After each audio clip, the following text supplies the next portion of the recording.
Good morning everyone. दोस्तों आज है जून 5 2022। हम लोग करेंगे द हिंदू न्यूज़पेपर की एनालिसिस। मेरा नाम है सितेंद्र चौधरी और रोज की तरह फिर से कुछ सिलेक्टेड टॉपिक्स आपके लिए लेके आया हूं। लेकिन आज दोस्तों है यूपीएससी का प्रीलिम्स का एग्जाम है और जो भी स्टूडेंट हमारे हैं जो एग्जाम दे रहे हैं उन सभी को प्रेप का आईएएस की टीम से मेरी तरफ से सबको ऑल द बेस्ट।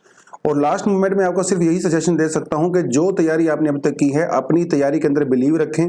आपने जो पढ़ा है बिल्कुल सही पढ़ा है, कोई डरने की जरूरत नहीं है। बी काम, ठीक है। अगर आप काम रहोगे, अगर आप एंग्शियस नहीं होगे, पैनिक नहीं करोगे तो एग्जाम में 2-3 सवाल आपके वैसे ही एक्स्ट्रा हो जाते हैं। बढ़िया पैनिक करते हैं तो कई सवाल गलत हो जाते हैं। तो लास्ट मोमेंट में हम लोगों को ये भी सीखना रहता है। अभी हद तक हम लोगों ने नेट प्रैक्टिस बहुत ज्यादा किया है, हम लोगों ने ग्राउंड के बाहर खूब प्रैक्टिस किया, लेकिन आज फाइनली मैदान में उतरने का समय है। और मैदान में या धोनी जैसी परफॉर्मेंस करेंगे ना हम लोग। और धोनी की इतनी अच्छी परफॉर्मेंस का राज क्या है? वो है क्योंकि वो काम रहते हैं। तो जो चीजें हमारे कंट्रोल में होती हैं, जो कंट्रोलेबल्स होते हैं, उनको ही हम लोग फोकस करेंगे। जो चीज हमारे कंट्रोल के बाहर है उसको हम लोग कुछ वैसे कर ही नहीं सकते हैं। तो डोंट पैनिक, बी काम और अपनी प्रिपरेशन के अंदर बिलीव रखें, अपनी सोर्सेज और अपनी मेहनत के अंदर बिलीव रखें। डोंट वरी, हो जाएगा। शाम को हम लोग डिस्कशन करने वाले हैं पूरे उसके बारे में, ठीक है। तो आज क्या पढ़ने वाले हैं हम लोग हमारे एनालिसिस के अंदर? तो सरोगेसी के बारे में हम पढ़ेंगे। ये तो रिपीटेड सा टॉपिक है, पहले इसको हम लोग कई बार कर चुके हैं, ठीक है। तो स्टूडेंट जो नए हैं प्लेटफॉर्म पे उनके लिए तो बिल्कुल ब्रांड न्यू टॉपिक होने वाला है। ऑपरेशन गंगा के बारे में थोड़ा सा पढ़ेंगे, 2 मिनट का टॉपिक है। पीएम आवास योजना के बारे में थोड़ा सा पढ़ेंगे। मैं आपको दोनों बताने वाला हूँ, रूरल एरिया वाला भी और अर्बन के एरिया भी। और ये न्यूज में क्यों है? क्योंकि इसका टारगेट मिस हो गया है, तो उसके बारे में थोड़ा सा जानेंगे। एक्सेसिबल इंडिया कैंपेन, ये भी हमारे लिए बिल्कुल नया टॉपिक है, पहले हम लोगों ने इसके बारे में नहीं पढ़ा है, बताऊंगा ये क्या है पूरा। एफपीआई एंड इंडिया, बहुत सारी जो विदेशी जो इन्वेस्टर्स थे इंडिया में, वो अभी भैया इंडिया छोड़ के जा रहे हैं, उसके पीछे कारण क्या है और एफपीआई होता क्या है, ठीक है, वो भी थोड़ा सा जानेंगे। स्टैगफ्लेशन जो है रिपीटेड टॉपिक है लेकिन दोबारा से थोड़ा न्यूज में है, तो जानेंगे स्टैगफ्लेशन होता क्या है, इसका कारण क्या होता है और अभी प्रेजेंटली दुनिया भर में स्टैगफ्लेशन को लेकर जो फियर है उसके पीछे क्या रीजन है। India and the global health, ये एक्चुअली हम लोगों ने पहले भी किया था, जिसमें हम लोगों ने WTO के अंदर वेवर की बात की थी। इंडिया और साउथ अफ्रीका दोनों ने मिलकर कुछ प्रोग्राम चलाया था। अगर किसी ने इस टॉपिक के बारे में नहीं सुना है तो आज सुन लोगे। अच्छा टॉपिक है, इंटरेस्टिंग है और एग्जाम के लिए मेंस के पर्सपेक्टिव से यहाँ से क्वेश्चन भी बन सकता है। Vaccine that can be inhaled, ये छोटा सा 2 मिनट का टॉपिक है। और क्योंकि आज संडे का दिन है तो उस तरह से एडिटोरियल एक्सप्लेन सेक्शन आता नहीं है, थोड़ा सा डिफरेंट वे में न्यूज़पेपर आता है, ठीक है। चलिए भाई फ्रंट पेज पे देख लेते हैं आज क्या हो रहा है। अनफॉर्चुनेट न्यूज जो है फिर से J&K से आई है और वहाँ के बहुत सारे पंडित वो छोड़ के जा रहे हैं वैली को, और सरकार उनको जो है दूसरी जगह पे पोस्टिंग दे रही है जो थोड़े से सेफ नजर आते हैं। अब ये पता नहीं भैया सेफ्टी का उनका ये डेफिनेशन क्या है। जो पहले वो जहाँ पे थे तो क्या वो अनसेफ थोड़ी थे? सेफ तो वो भी थे ना। तो सेफ चीजें कहाँ कब अनसेफ बन जाती हैं उसके बारे में कुछ नहीं कह सकते। इवन ऐसे भी कुछ रिपोर्ट्स आ रही हैं कि जम्मू के अंदर भी पिछले कुछ समय से जो है सिक्योरिटी पोजीशन काफी सेंसिटिव हो गई है। कश्मीर में तो खैर पहले से थी ही, तो वो थोड़ा सा एक बड़ा अनफॉर्चुनेट यहाँ पे हो रही है चीजें। कुछ ना कुछ करना चाहिए सरकार को कि वो सब चीजें कर, तो फिल्में वगैरह बनाने से कुछ नहीं होगा भैया, ग्राउंड के ऊपर रियलिटी नजर आनी चाहिए, है ना। सेंटर येट टू पे एयरलाइंस टू ऑपरेशन गंगा, तो ये जो है देखिए अभी यूक्रेन से हम लोगों ने बहुत सारे स्टूडेंट को 40,000 के लगभग स्टूडेंट्स को इवैक्यूएट किया था, जिसका नाम दिया गया था ऑपरेशन गंगा। तो उसके तहत जो एयरलाइंस वगैरह थी उनको अभी तक पेमेंट नहीं मिला है, ठीक है। इसी के बारे में न्यूज है। सरकार कह रही है कि अभी ये अंडरवे है, देखेंगे, अभी हम लोग स्टडी कर रहे हैं और धीरे धीरे जल्दी सबका पेमेंट कर देंगे। और इसमें कुछ खास था नहीं। हाँ, ये एक न्यूज हमारे पास है, Corovax gets nod as the कोविड-19 बूस्टर डोज। ये एक्चुअली जो अप्रूवल दिया है वो WHO ने नहीं दिया है, ये अप्रूवल दिया है drug controller general of India ने दिया है। तो एक हैदराबाद बेस्ड कंपनी है जिसका नाम है बायोलॉजिकल ई लिमिटेड, तो इसकी एक दवाई है जिसका नाम है कोरोवैक्स, तो इसको फाइनली अभी अप्रूवल दे दिया गया है। और ये जो अप्रूवल दिया है वो एक्चुअली पता कब दिया है? ये एक हेट्रोजीनियस कोविड बूस्टर डोज है। मतलब अगर किसी आदमी ने पहले कोवैक्स या फिर कोविशील्ड अगर ये लिया हुआ है पहले से डोज, तो उसके 6 महीने के अंदर तक आप ये कोरोवैक्स का डोज भी ले सकते हो। हालांकि WHO ने इसको अभी तक अप्रूवल नहीं दिया है, ये भी आपको पता होना चाहिए, ठीक है। तो आज का फ्रंट पेज पे तो यही था। अपनी मेन न्यूज की तरफ बढ़ते हैं। तो ये तो हम लोगों ने कर ही लिया ऑपरेशन गंगा, ठीक है, ये भी हम लोगों ने कर लिया है, थोड़ा सा आप इसको देख सकते हो। Housing scheme lakhs in urban areas, तो ये बेसिकली किसके बारे में बात कर रहा है? ये कर रहा है प्रधानमंत्री ग्रामीण प्रधानमंत्री आवास योजना ग्रामीण और प्रधानमंत्री आवास योजना अर्बन, दोनों के बारे में बात कर रहा है। बेसिकली इसका कहना है कि रूरल एरिया के अंदर जो हम लोगों ने टारगेट रखा था, अभी तक सिर्फ उसका 66% ही हम लोग अचीव कर पाए हैं, और अर्बन एरिया के अंदर जो टारगेट रखा था अब तक 50% ही हम लोग उसका अचीव कर पाए हैं। ये जो ग्रामीण वाली योजना है, सरकार ने बेसिकली 2016 में इसको चलाया था, लॉन्च किया था, और उनका टारगेट था कि 2.7 करोड़ घर हम लोग बनाएंगे अर्बन रूरल एरिया के अंदर। और प्रधानमंत्री जो अर्बन स्कीम है, ये भी जून 2015 के अंदर चलाई थी, और इसके अंदर 1.2 करोड़ होम्स को बनाना था, लेकिन मिस कर दिया हम लोगों ने टारगेट। और इसका सबसे बड़ा जो रीजन सरकार बता रही है वो है कोविड, कि जिसकी वजह से ये चीजें नहीं हो पाई हैं। ठीक है, बाकी थोड़ा सा आप यहाँ देख लोगे तो हाउसिंग फॉर ऑल, ये जो है ऑब्जेक्टिव था सरकार का, 2022 तक सभी के लिए घर होंगे, पक्के घर होने चाहिए। ठीक है, और इससे पहले भी हमारे पास एक स्कीम थी इंदिरा आवास योजना, बेसिकली उसका नाम हम लोगों ने चेंज करके प्रधानमंत्री आवास योजना कर दिया गया था। ठीक है, वो थोड़ा आपको पता होना चाहिए। जो रूरल एरिया में जो स्कीम चल रही है वो चल रही है मिनिस्ट्री ऑफ रूरल डेवलपमेंट के अंडर में। ठीक है, कौन कौन सी फैमिली जो बिलो पॉवर्टी फैमिली होती हैं उनको ये सुविधाएं दी जाती हैं, SC ST पीपल, और उसके अलावा बॉन्डेड लेबर्स को, विडो जो होती हैं उनको दिया जाता है, डिफेंस पर्सनल जो मारे गए हैं फोर्स के अंदर, जो शहीद हुए हैं उनको, ex serviceman, retired member of the paramilitary forces वगैरह, डिसेबल्ड पर्सन और माइनॉरिटीज। ठीक है, इनके लिए फैसिलिटी दी गई है। फंडिंग का क्या सीन रहता है, जो वैसे तो स्टेट गवर्नमेंट और सेंट्रल गवर्नमेंट के बीच में 60-40 का रहता है जो प्लेन एरिया होते हैं, लेकिन जो नॉर्थ ईस्ट स्टेट है, जो हिली स्टेट्स है, वहां पे 90 और 10 का रहता है, 90 सेंटर को और 10 जो है वो स्टेट को करता है। तो ये तो हुआ हमारा रूरल के बारे में। अर्बन में क्या है, ये हमने 2015 में स्कीम चलाई थी, इसका टारगेट भी यही था कि 2022 तक जो है अर्बन एरियाज में सभी के घरों में पक्का घर बनाएंगे हम लोग। ठीक है, तो जो स्लम ड्वेलर्स हैं उनको रिप्लेस करके पक्का घर बनाएंगे, और ये किसके अंडर में है, ministry of housing and the urban affairs के बारे में। ठीक है, ये आपको पता होना चाहिए। उन घरों में हम लोग बहुत सारी सुविधाएं देंगे, टॉयलेट बनाएंगे, वाटर सप्लाई करेंगे, इलेक्ट्रिसिटी और किचन वगैरह सब होगा। और ये जो कौन इसको अवेल कर सकते हैं, वही सेम चीज है, senior citizen, SC STs, OBCs, minorities, single women, transgender. ठीक है, other weaker section, vulnerable section of the society, ये सब लोग उसको अवेल कर सकते हैं। अभी टारगेट मिस कर दिया, लेट्स होप जल्दी से चीजें जो है रफ्तार पकड़ेंगी और इसको हम लोग प्रॉपर तरीके से लेके जाएंगे। आगे कहता है अनसर्टेनिटी और एक्सेसिबल इंडिया कैंपेन डेडलाइन, तो ये थोड़ा सा को मैं बता देता हूँ ये क्या है। एक्चुअली ये हम लोगों ने 2015 में लॉन्च किया गया था प्रधानमंत्री जी के द्वारा। ये किया गया था जब international day of person with disability on the 3rd of December 2015। देखिए होता क्या है, जो डिसेबल्ड पीपल होते हैं, अब उनके लिए सुविधाएं नहीं होती हैं। जब आप बिल्डिंग्स में जाते हो तो वहां पे लिफ्ट नहीं होती है ना, उस उनके हिसाब से जो टॉयलेट वगैरह बनाए जाने चाहिए वो नहीं बनाए जाते हैं, बस वगैरह में भी उनके लिए सुविधाएं नहीं होती हैं। तो डिसेबल्ड जो पीपल रहते हैं ना, दिव्यांग, उनको बहुत प्रॉब्लम होती है एक्सेस करने में, चाहे वो प्राइवेट बिल्डिंग हो, चाहे वो सरकारी बिल्डिंग हो, चाहे वो ट्रांसपोर्ट हो, भैया कहीं भी हो। उसके लिए जो है एक स्कीम चलाई थी सरकार ने ये, और एक्सेसिबल इंडिया कैंपेन, जिसमें ये कहा गया था कि जितनी भी सरकारी बिल्डिंग्स हैं या जो ट्रांसपोर्ट सुविधाएं हैं वो दिव्यांग लोगों के लिए फ्रेंडली बनाई जाएं, ताकि वो उसको इजीली एक्सेस कर सकें। ठीक है, ये आपको पता होना चाहिए। Ministry of social justice empowerment के तहत ये सारे कैंपेन वगैरह किया जाता है। ठीक है, तो 3 एक्चुअली इसके कंपोनेंट हैं, built environment accessibility, transportation system accessibility, information and the communication ecosystem accessibility. ये आपको थोड़ा सा पता होना चाहिए इसके बारे में। ठीक है, तो इसका टारगेट एक्चुअली अभी मिस हो गया है, और टारगेट एक्चुअली इसका 2-3 साल से हम लोग एक्सटेंड कर रहे हैं। तो मिनिस्ट्री ऑफ सोशल जस्टिस जो है उसने अभी स्टेट गवर्नमेंट से जवाब मांगा है कि आप बताइए आपके स्टेट में क्या स्टेटस है, और ये स्टेटस डेफिनेटली मोस्टली लोगों ने मिस किया है, खासकर ट्रांसपोर्ट वाले केस में। ट्रांसपोर्ट में तो भैया सिर्फ 8% ही अचीव कर पाए हैं, बिल्डिंग्स वगैरह में जो है 50% के लगभग हम लोगों ने अचीव कर लिया है। तो लेट्स सी सरकार क्या करती है, इसको कैंपेन को और किस मोड पे लेके जाती है, वो थोड़ा देखना रहेगा यहाँ पे। नेक्स्ट जो दोस्तों हमारे सामने है वो है why are the FPIs dumping Indian stocks. तो पहले तो आपको ये पता होना चाहिए FPI क्या होता है, डंपिंग क्या होता है और इंडियन स्टॉक्स क्या होता है। 3 कीवर्ड है इसके अंदर। FPI का मतलब होता है फॉरेन पोर्टफोलियो इन्वेस्टमेंट, डंपिंग का मतलब होता है जब बहुत सारे फॉरेन इन्वेस्टर्स अपनी स्टॉक मार्केट से पैसा वापस ले जाते हैं, कंपनीज के अंदर जो इन्वेस्टमेंट किया होता है उसको वापस खींच लेते हैं, उसे कहते हैं डंपिंग।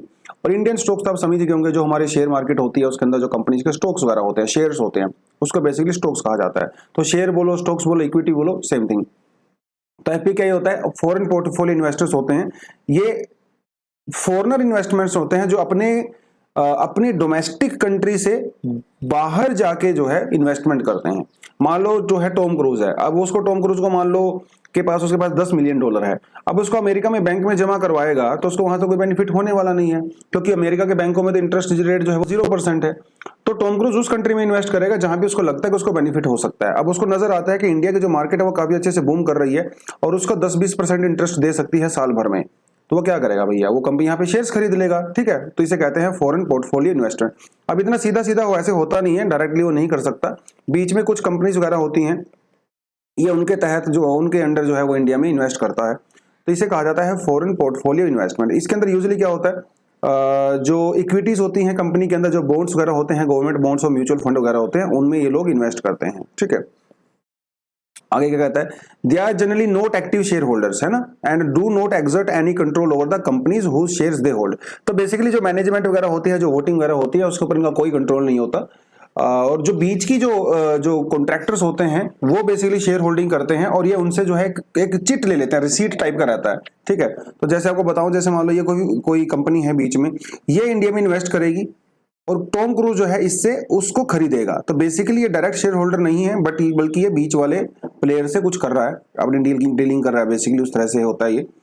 और वोटिंग इनको अधिकार नहीं होते हैं। लेकिन जो एफडीआई होती है, फॉरेन डायरेक्ट इन्वेस्टमेंट, क्योंकि वो कंपनी के अंदर डायरेक्ट इन्वेस्टमेंट करते हैं, इसलिए मैनेजमेंट वगैरह के अंदर भी उनका कंट्रोल रहता है। ठीक है, तो ये पैसिव नेचर है इन्वेस्टमेंट का, मतलब ये होता है कि ये बहुत जल्दी वापस जा सकते हैं, बहुत जल्दी वापस आ भी सकते हैं। मतलब ये जो इन्वेस्टमेंट होती है इसको करने बहुत फास्ट होती है। ये जैसे ही टॉम क्रूज को लगता है कि इंडिया की मार्केट के अंदर थोड़ी डिस्टेबिलिटी चल रही है, तो इसको पैसे को खींच लेता है। जैसे ही उसको लगता है कि थोड़ी अपॉर्चुनिटी आ गई है, इन्वेस्टमेंट कर देता है। बहुत फास्ट हो सकते हैं, within minutes, within hours, within days. ठीक है, तो इनका ये कहना है कि why these FPIs have been selling Indian holdings, ऐसा क्यों कर रहे हैं वो लोग। इसका एक बहुत बड़ा रीजन वो ये है कि यूएसए की मार्केट में जो है इंटरेस्ट रेट थोड़ा सा इंक्रीज हो गया है, तो टॉम क्रूज को अगर यूएसए की मार्केट में बेनिफिट नजर आएगा तो भैया वो इंडिया में क्यों करेगा। क्योंकि अगर यूएसए में मान लो उसको थोड़ा इंटरेस्ट भी मिल रहा है, हल्का सा, तो वो भी डॉलर में मिल रहा है ना, इंडिया में तो रुपी में मिल रहा है, और रुपी और डॉलर काफी ज्यादा फ्लक्चुएट करते हैं। डॉलर एक सेफ इन्वेस्टमेंट मानी जाती है, तो ये टॉम क्रूज इसलिए लेके जा रहा है वापिस। और भी इसके बहुत सारे रीजन है कि पेंडेमिक के बाद जो रिकवरी थी इंडिया की वो काफी अनइवन है। अनइवन मतलब के शेप रिकवरी है। कुछ एरिया ऐसे हैं जो बहुत अच्छे से ग्रो कर रहे हैं, लेकिन कुछ एरिया ऐसे हैं जो बिल्कुल भी ग्रो नहीं कर रहे हैं। तो एक अनसर्टेनिटी बनी हुई है हमारे स्टॉक मार्केट को लेके, इसलिए भी लोग जो थोड़ा सा घबरा रहे हैं। और कई सारी वेव्स आ चुकी हैं, पेंडेमिक 1 2 3 4 और भी आ सकती हैं, तो उसको लेके भी थोड़ा सा वो उनके मन में डर बना हुआ है कि ऐसा ना हो कि एक और वेव आ जाए, फोर्थ वेव आ जाए और फिर से लॉकडाउन लग जाएगा, वो सारी चीजें। ठीक है, उसके ऊपर भैया रशिया ने यूक्रेन के ऊपर जो लॉन्च किया है, तो ग्लोबल प्राइसेस बहुत ज्यादा हाई हो गए हैं। चाहे आप क्रूड ऑयल की बात करो, सनफ्लावर की बात करो, सेमीकंडक्टर चिप्स की बात करो, तो वो सर्टेनिटी भी यहाँ पे डेफिनेटली है। तो इसलिए लोग जो है वो वापस उसको खींच के लेके जा रहे हैं। ठीक है, इसका इंपैक्ट क्या पड़ेगा, सबसे बड़ी बात तो हमारी जो लोकल करेंसी है रूपी है वो वीक होगा, और जब रुपी वीक होगा तो डॉलर स्ट्रांग होगा, और जब ये चीज होती है तो इंपोर्ट बहुत महंगा हो जाता है।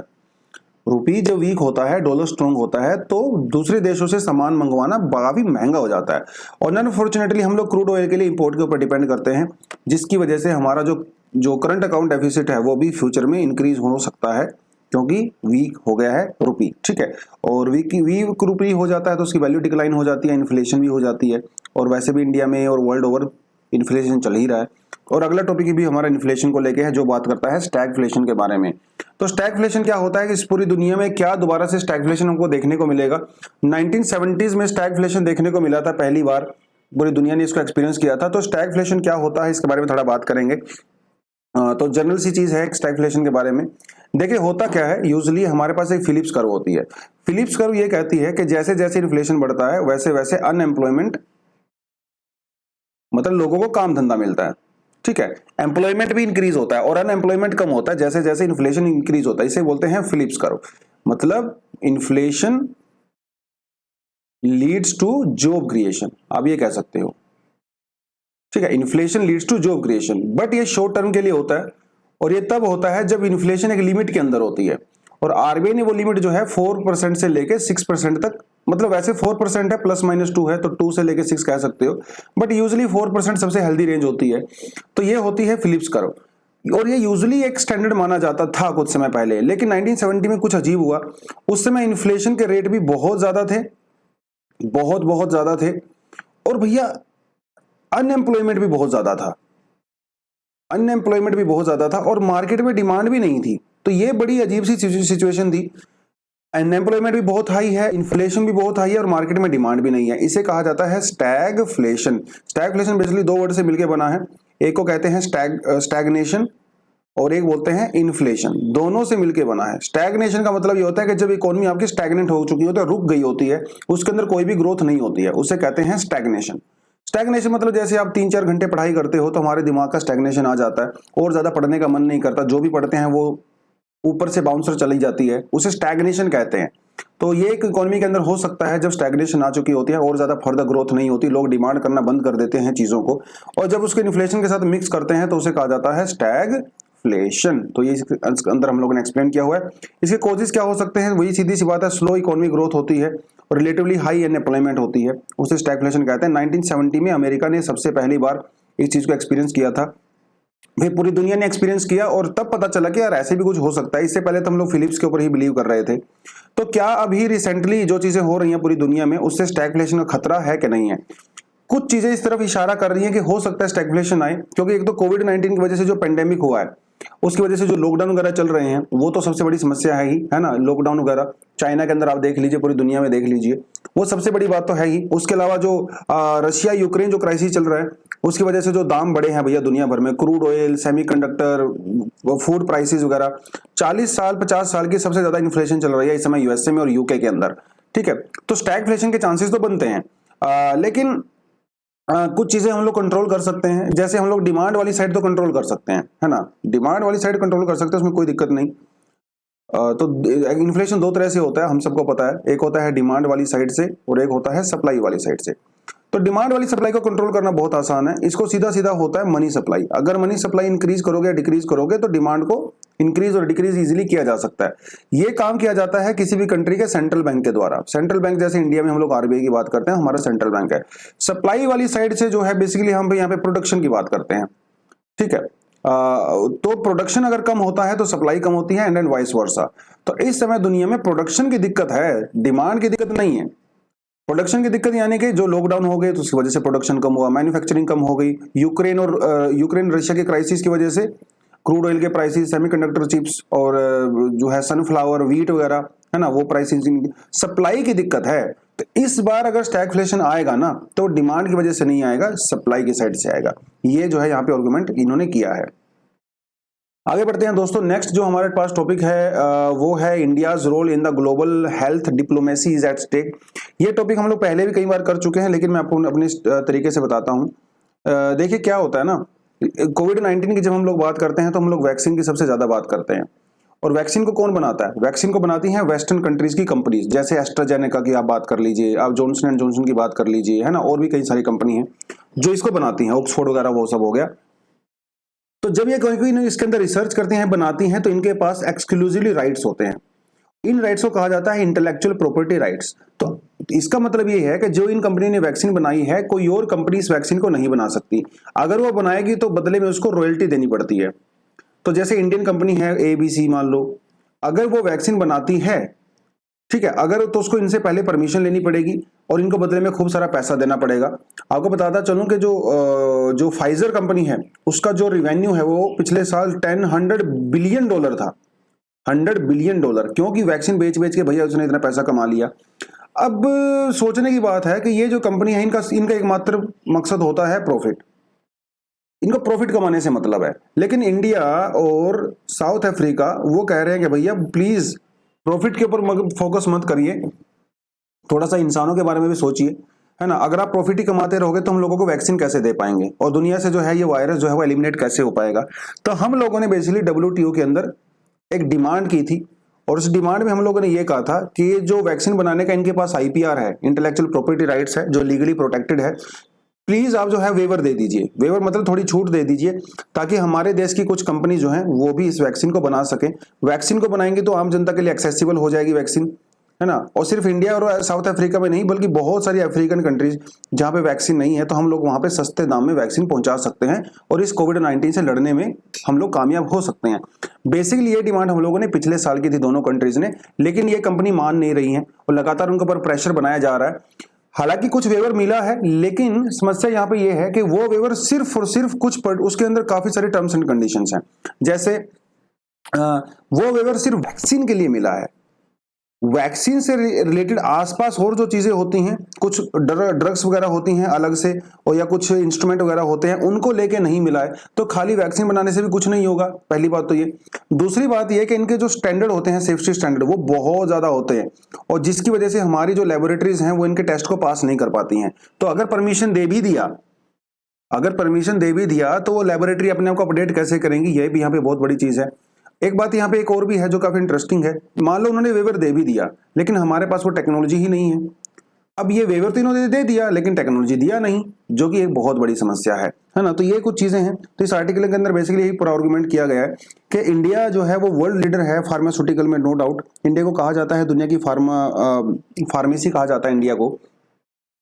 तो जो ये अभी WTO के अंदर मीटिंग होने वाली है, तो इंडिया को बहुत एक्टिवली इस चीज को उठा के रखना चाहिए दुनिया के सामने, साउथ अफ्रीका के साथ मिलके, कि आप ऐसा नहीं कर सकते, वेवर दीजिए। क्योंकि देखिए HIV को लेके भी ऐसा ही हुआ था। HIV की जो ड्रग्स है वो एक्चुअली 1980s के अंदर डिस्कवर कर ली गई थी, लेकिन उसका जो वेवर है वो 2000s में दिया गया। 20-25 साल के बाद उसका वेवर दिया गया, और तब तक इन्होंने बिलियंस ऑफ डॉलर्स कमा लिए थे। तो ये फार्मास्यूटिकल कंपनी ना इस तरह की प्रैक्टिस करती हैं। इनका अपना आर्गुमेंट है, ये कहती हैं कि देखो भैया, एक वैक्सीन या कोई भी वैक्सीन या कोई भी दवाई बनाने के लिए बिलियंस ऑफ डॉलर्स खर्च होते हैं, डेकेड्स का समय लगता है। तो दवाई कोई ऐसे साल 2 साल में नहीं बनती भैया, 20-25-30 साल लग जाते हैं वैक्सीन को बनाने में। तो कहते हैं कि जब इतनी मेहनत हम लोग करते हैं तो डेफिनेटली प्रॉफिट भी हम लोग कमाएंगे। तो इनका अपना आर्गुमेंट है और हमारा अपना आर्गुमेंट है, तो उसके बारे में ही पूरा आर्टिकल था। ये मैंने कोई पुराना आर्टिकल किया था कुछ महीने पहले, 4-5 महीने पहले हम लोगों ने इसको किया था, शायद उससे भी पहले किया होगा। तो उसके कोई मैं यहाँ पे पूरा कॉपी पेस्ट मैंने कर दिया है अपने खुद के आर्टिकल को।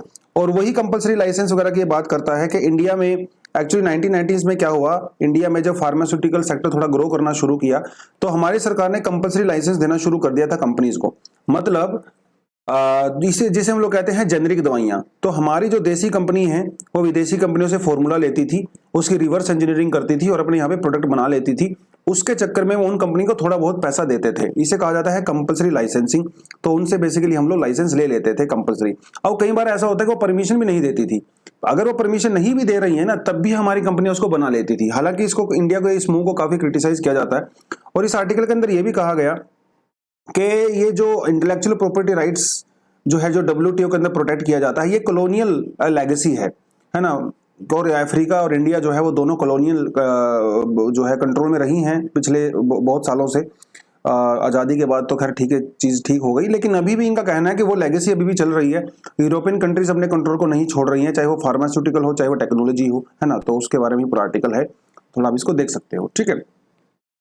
आगे बढ़ते हैं दोस्तों। आज का वो inhaled vaccine to be more effective, कोई खास आर्टिकल तो ये खैर नहीं है, बट कनाडा की एक कंपनी है मैकमास्टर यूनिवर्सिटी टोरंटो के अंदर, वो लोग काम कर रहे हैं इनहेल वैक्सीन। इनहेल वैक्सीन मतलब आप सांस के थ्रू उसको अंदर लेके जा सकते हो, इंजेक्शन वगैरह लगाने की आपको जरूरत नहीं पड़ेगी। हालांकि इस वैक्सीन के ऊपर पिछले कई डेकेड मतलब पिछले 25-30 साल से काम कर रहे हैं। अभी तक प्रोग्रेस बहुत धीमी है, लेकिन चल रही है। तो इनका कहना है कि कोविड-19 की वैक्सीन भी हम लोग बनाएंगे फ्यूचर में, और वो इनहेल करके हम लोग बनाएंगे। और TB वगैरह के लिए भी ये लोग वैक्सीन बना रहे हैं। हाल कब बनेगी वो नहीं बनेगी ऐसा कुछ नहीं कह सकते, अभी तो टेस्टिंग चल रही है, पहले फेज में है टेस्टिंग, और लेट्स होप कि ये चीज़ें ठीक हो जाएं। लेकिन एक बात पक्की है, इनहेल्ड जो वैक्सीन होती है ये काफ़ी ज़्यादा इफेक्टिव होती है नॉर्मल वैक्सीन के कंपैरिजन में, और काफ़ी ज़्यादा लॉन्ग लास्टिंग भी होती है, ठीक है। तो 2-3 साल तक प्रोटेक्शन प्रोवाइड करवा सकती है अगर एक बार हम लोगों ने उसको इनहेल कर लिया। तो ऐसे कुछ एविडेंस नजर आए हैं जब हम लोगों ने इसको एनिमल्स के ऊपर एक्सपेरिमेंट किया है, ठीक है। तो थोड़ा आप यहाँ पे देख सकते हो। नेक्स्ट हमारे पास है वो है सरोगेसी लॉ के बारे में। पहले इसके बारे में हम लोग 2 बार चर्चाएं कर चुके हैं, फिर से थोड़ा सा आपको बता देता हूं। एक्चुअली दिल्ली हाई कोर्ट के अंदर 2 कपल हैं, एक महिला है एक पुरुष है। वो दोनों दिल्ली हाई कोर्ट के अंदर गए, उन्होंने कहा कि सर देखिए, ये जो सरोगेसी लॉ है अभी के जो 2021 के अंदर हम लोगों ने इसके अंदर अमेंडमेंट किया था, ये बिल्कुल सही नहीं है, हमारे राइट टू प्राइवेसी और हमारे फंडामेंटल राइट के अगेंस्ट में है।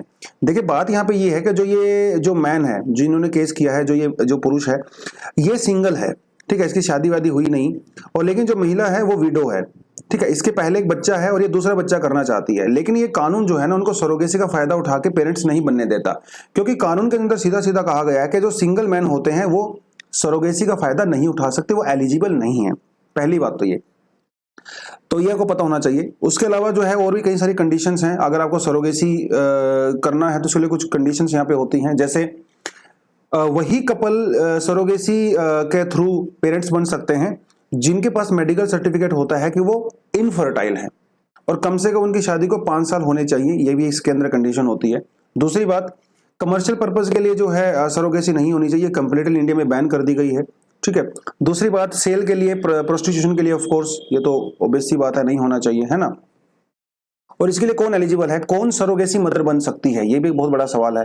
पहले तो सरोगेसी जो है इंडिया में काफी कमर्शियल हुआ करती थी, बहुत सारी महिलाएं थी जो कमर्शियल इस चीज को करती थी और उनका पैसा दिया जाता था उसके बदले में। लेकिन बहुत सारी अनएथिकल प्रैक्टिसेस भी होती थी, जैसे मान लो जैसे मीमी मूवी है ना, आपने देखी होगी ना, एक मूवी आई थी थोड़े समय पहले बॉलीवुड में सरोगेसी के बारे में। तो उसमें क्या रहता है, अगर कोई बच्चा, अगर वो मान लो डिफेक्ट हो जाता है, उसको बर्थ में डिफेक्ट है कुछ ना कुछ, तो पेरेंट्स क्या करते थे, उसको अडॉप्ट करने से मना कर देते थे। तो इस तरह की बहुत सारी चीजें होती थी। और जो सरोगेसी मदर्स होती थी, बीच में बहुत सारे कॉन्ट्रैक्टर होते थे, पैसा वैसा खाते थे, बीच में एक्सप्लॉइटेशन करते थे, वो सारी की सारी चीजें। तो इसलिए इंडिया में कमर्शियल सरोगेसी को बैन कर दिया गया। लेकिन अभी भी अगर सरोगेसी ऐसा बैन करने का मतलब ये नहीं है कि आप इसको नहीं कर सकते, अवेल नहीं कर सकते हो। लेकिन सरोगेसी मदर वही बन सकती है जो आपके रिलेटिव्स में होती है। तो आपका जो बच्चा होता है उसके उस जीन्स भी मैच करने चाहिए थोड़े बहुत, ठीक है।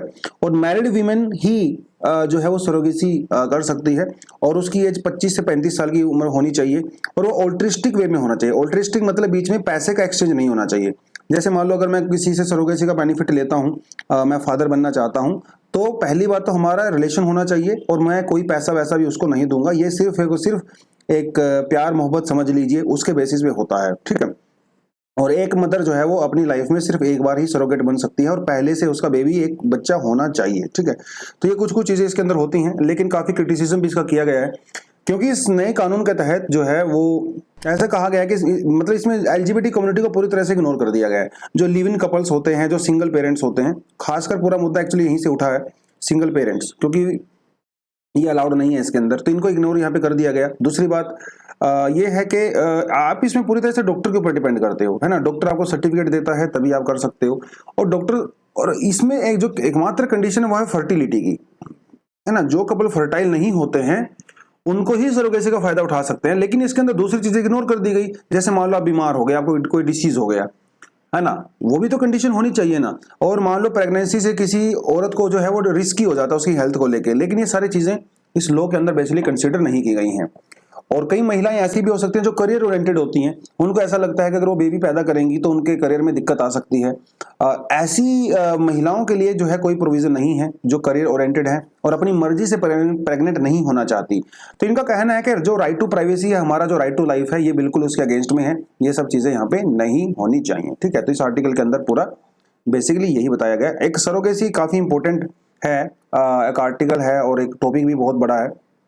डेफिनेटली इसके लिए हम लोग क्वेश्चन भी बना सकते हैं मेंस के लिए। आप सिंपली लिख सकते हो that critically analyse the surrogacy law in India, ठीक है। सिंपल सा सवाल हो सकता है, तो वो सारी डायमेंशन एक ही के अंदर कवर हो जाएंगी। क्रिटिकली एनालाइज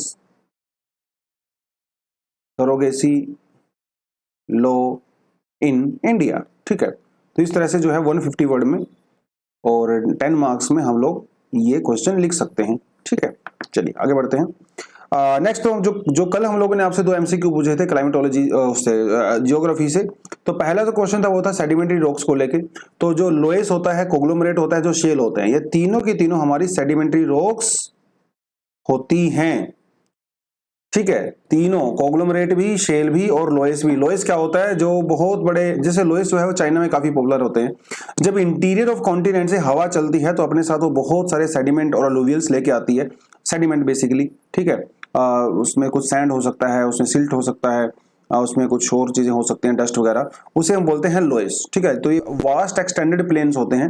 कोग्लोमरेट का मतलब ये होता है जिसमें कई सारी चीजें मिक्स होती हैं, इसमें सैंड, ग्रेवल, छोटी छोटी रॉक्स, वो सब मिक्स होता है कोग्लोमरेट में। शेल आपको पता ही है, जिसमें शेल गैस वगैरह भी निकाली जाती है, ये भी एक सेडिमेंट्री रॉक होती है। तो इसके अंदर आ जाता है एग्जाम्पल में नन, क्योंकि ये सारी की सारी सेडिमेंट्री रॉक्स हैं, ठीक है। नेक्स्ट हमारे पास जो क्वेश्चन था दोस्तों वो था क्रस्ट के बारे में। तो इसके अंदर जो है क्या कहा गया, average density of continental crust is less than the ocean crust. सीधी सी बात है, ऑब्वियस सी बात है, जो हमारा जो कॉन्टिनेंट होता है वो ऊपर होता है और ओशन क्रस्ट जो है वो नीचे होती है। तो और इसकी जैसे जैसे आप सरफेस से कोर की तरफ जाते हो डेंसिटी इंक्रीज होती है। तो इसलिए जो हमारा ओशन क्रस्ट होता है इसकी डेंसिटी थोड़ी सी ज्यादा होती है कॉन्टिनेंटल क्रस्ट के कंपैरिजन में। तो ये स्टेटमेंट बिल्कुल ट्रू है। The ocean crust is thinner than the continental crust. Of course जो मिनिमम डेप्थ हो सकती है वो 5 किलोमीटर तक भी हो सकती है ओशन क्रस्ट की, ठीक है, बिकॉज दे आर डीपर। तो बोथ स्टेटमेंट्स आर करेक्ट। और इसने हमसे क्या सवाल पूछा है, इसने पूछा है नोट करेक्ट, है ना। तो neither one nor two both are not, मतलब नोट करेक्ट पूछा है तो ये करेक्ट स्टेटमेंट हमारी हो जाती है क्योंकि दोनों स्टेटमेंट करेक्ट हैं, ठीक है। तो थोड़ा ये आपको पता होना चाहिए, ठीक है। आगे कहता है कि आज के 2 सवाल हैं हमारे पास, वो आपके सामने हैं। पहला सवाल तो यह है, एक तरफ माउंटेन रेंज हम लोगों ने दिया है, दूसरी तरफ कॉन्टिनेंट का नाम दिया है। बिल्कुल एकदम फैक्चुअल सा सवाल है, इसमें कुछ दिमाग आपको लगाना नहीं है, ठीक है। रटा रटाया सवाल है, आपको पता होना चाहिए।